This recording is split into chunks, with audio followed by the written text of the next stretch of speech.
जे त्या एअरपोर्ट असेल, मुंबईचे मेट्रो असेल किंवा कोस्टल रोड असेल, हम्म. अटल सेतू असेल, कुठल्याही प्रकल्पाचं जेव्हा उद्घाटन व्हायला लागतं तेव्हा कुठल्या तरी डिग्नेटरीच्या हस्ते त्याचं उद्घाटन व्हायला लागतं, हम्म. तेव्हा असं समजायचं की आता निवडणुकाचं वारं वाहू लागलेलं आहे. आणि ते खरं आहे.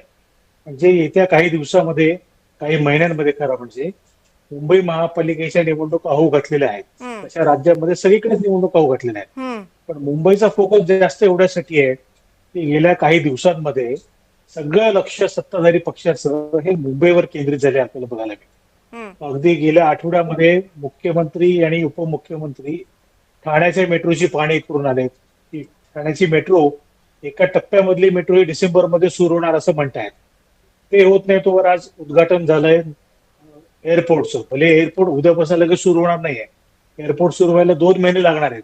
म्हणजे डिसेंबरमध्ये कदाचित पहिलं कमर्शियल विमान धावायला लागेल असं तिकडे अंदाज आहे. मुंबईच्या मेट्रोचा तिसरा टप्पा जो होता, शेवटचा टप्पा, तो पूर्ण झालेला आहे. हम्म. त्यामुळे या सगळ्या गोष्टींचा एकंदरीत सगळा आकलन आपण जर केलं हम्म. तर असं लक्षात येतं की ही निवडणुकीची तयारी आहे हम्म. आणि त्याच दृष्टीने सगळी पावलं टाकली जात आहेत. म्हणजे पंतप्रधानांच्या भाषणामध्ये नवी मुंबईच्या एअरपोर्टचा आकार हा कमळासारखा दिसतो, हम्म. हे सूचक वाक्य आहे. हम्म. कमळ कोणाचं चिन्ह आहे आपल्याला माहिती आहे, त्यामुळे कमळासारखा आकार जो दिसतो हे सूचक आहे. आणि त्या दृष्टीने हम्म. मला असं वाटतं की मुंबई महापालिकेच्या निवडणुकीची पायाभरणी एक प्रकारे आजच्या कार्यक्रमाने झालेली आहे.